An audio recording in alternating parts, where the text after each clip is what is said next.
Okay, boys, breaking news in the NBA late tonight. I was about to go to sleep actually, but then I saw the news and I wanted to get on and make a video about it. The Boston Celtics are trading away Jrue Holiday to the Portland Trailblazers for Anfernee Simons and 2 second-round picks. And this kind of comes not shockingly because I think anyone who knew about the Celtics and their cap situation and Jason Tatum being out for probably all of next year, everyone knew that the Celtics were going to make at least 1 or 2 trades involving Jrue Holiday, Derek White, Jaylen Brown, Kristaps Porzingis. Because realistically, if you're the Boston Celtics, you don't think you can necessarily win a title next year with Jason Tatum out. You would like to get under, not pay as much on your current roster right now because you don't think you're going all in like you are or have been for the last 2 years with Jason Tatum healthy. So with that, they're trading away Jrue Holiday to the Portland Trailblazers for 2 second-round picks. And initially when I saw this trade, it made me think of Portland had Jrue Holiday originally. If you remember, back in 2023 when Portland traded Damian Lillard to the Bucks, Jrue Holiday was in that trade. And then they ended up shipping him out to Boston.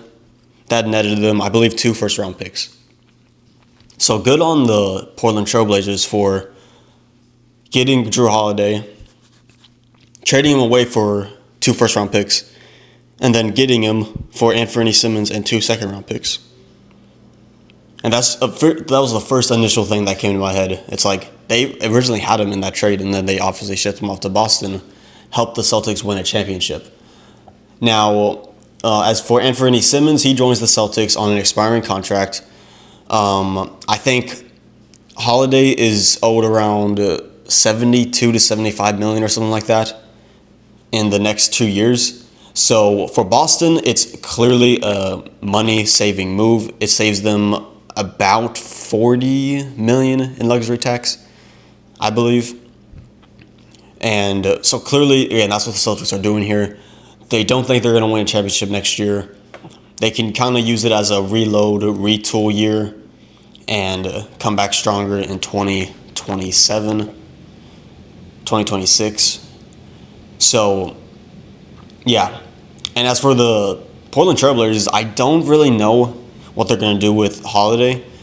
I don't know if they're going to keep him on this roster because the Portland Trailblazers last year didn't have a great year, but especially in the later half of the year, they played really well to the point where they were like just a tier below like the play-in teams. Like there was obviously the teams like the Jazz and Pelicans who were just trash. Then you had the teams like the Spurs, Trailblazers who weren't that bad but weren't competing for the play-in. And Trailblazers made it up to that level on the back end of the season. Deji Avdija played really well. Anfernee Simons, I felt like played pretty well. But they still have guys like Scoot Henderson. They still have a guy like Jeremy Grant, who I think they'll probably get rid of too, if I had to guess, to let some of the young guys play more. But all in all, this is a move to save Boston some money. And for the Trailblazers, I guess they're doing it for obviously a pretty good player still. Last year, I don't feel like he was as good as he has been. Where I think in the year just prior, in 2023, 2024, Holiday played really well, where he averaged 40% three-point shooting from 3, if I remember that correctly. So yeah, Holiday now heading into his 17th NBA season brings that experience to a very young Trailblazers team, and I can't stress how important it is for teams to do stuff like this, where we saw it with the Thunder and Chris Paul, where they brought in Chris Paul, let him mentor SGA a little bit, and then we see where they are now. They just won the NBA championship.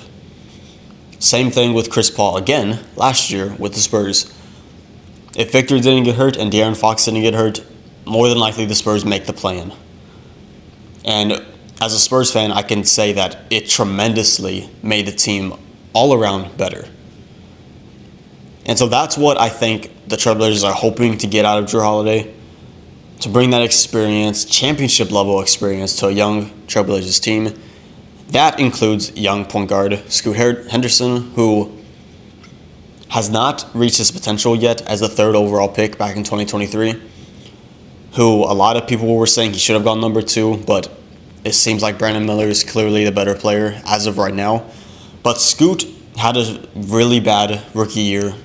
Last year, I felt like he played much better, looked more comfortable, saw more of the glimpses that we saw of him back in with the G League Ignite.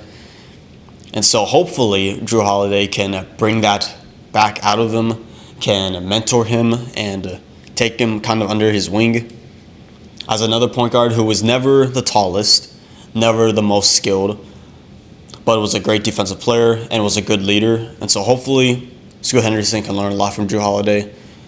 I think it makes sense for both teams. If I had to give a letter grade on it, I would give the Trailblazers a B+, Celtics a B-, just because I feel like teams knew that the Celtics were trying to get rid of some players, and that's why you might have gotten Jrue Holiday for somewhat cheap, only netting them 2 second-round picks. But as for the Celtics goes, obviously they have Anfernee Simons now, so I would assume he would, I don't even know if he starts on this team with Peyton Pritchard and Derek White, but you do have a good 3-man guard rotation if you keep Derek White. And then I guess the real question is, are they going to trade anyone else? Because, yeah, they saved a lot of money here, trading for Anfernee Simons and getting rid of Jrue Holiday's contract. But now, are they going to trade someone like Jaylen Brown, who has the biggest contract on that team? Are they going to trade Kristaps Porzingis, who struggled to stay healthy last year? So it'll be really interesting to monitor what the Celtics do from now on, especially with the draft coming up in a couple of days. Will they try to get another deal done before the draft? And it'll be interesting to see. I think Boston, if I had to guess, would trade another player. If it was me putting money on it, I think they'd trade at least one more player, either Jaylen Brown, Derek White, or Kristaps Porzingis.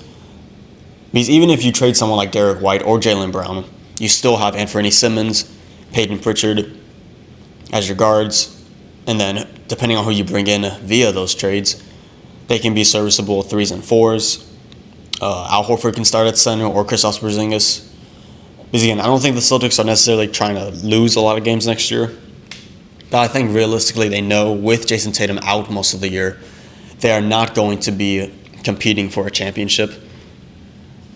Which, on another whole side note, the East is just wide open next year. Especially with Tyrese Halliburton unfortunately going down in Game 7. Miles Turner may not be returning.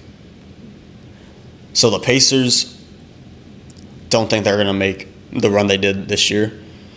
Celtics, you don't think they'd make the run they made back in 2024. It looks like it's up to the Knicks and Cavs right now. Maybe the Heat do something. Maybe they make a trade.